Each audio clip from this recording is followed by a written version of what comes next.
Hi everybody, this is Christina, the Amputee OT. In this video, I will be showing you the process of getting fit for a first check socket.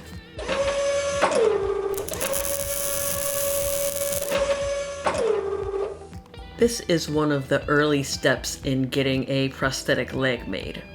My prosthetist is applying rubbing alcohol to the check socket and my liner. I am slipping into the check socket and putting weight on it while my prosthetist checks visually for the fit of the check socket. I don't have a prosthetic leg yet, so we're using the stool and I am mimicking going through the motions of walking to get a feel for how the check socket feels. By doing this, I'm able to tell him where I feel any pressure or pain that might be occurring from the check socket, like back here, for example. Here he's checking to see if I can maintain suction, so he's putting his finger on a hole and pulling to see if the check socket stays on my residual limb.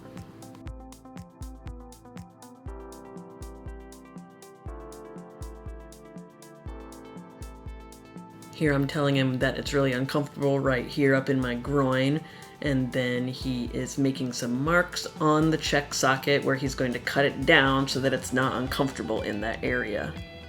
My prosthetist is making some more marks on the back of the socket where he's going to be cutting it down.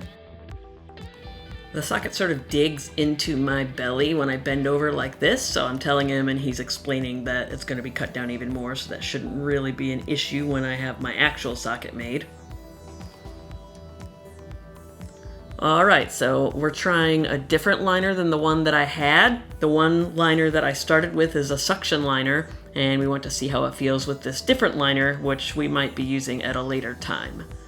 I'm putting on that different liner, which does not have any of the suction fins on it.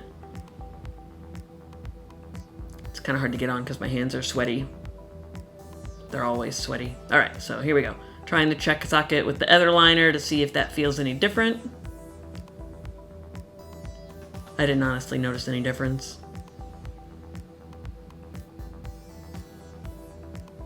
Except for that liner is longer, and so it's kind of bunching up at the top, up in my groin there. Right here he's trying to get me to put equal weight between the two of my legs to try to feel what that feels like. And it's still kind of bothering me up there into my groin. You can see the socket goes way up there. So I'm showing him exactly where it's bothering me. It's kind of sharp there. There's like a sharp area of the check socket, and it's cutting into my skin a little bit.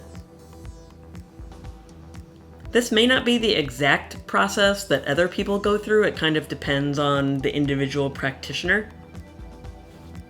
But most of the time, amputees will have more than one check socket made. This being my first check socket, he basically just checked the fit, saw what kind of modifications needed to be made.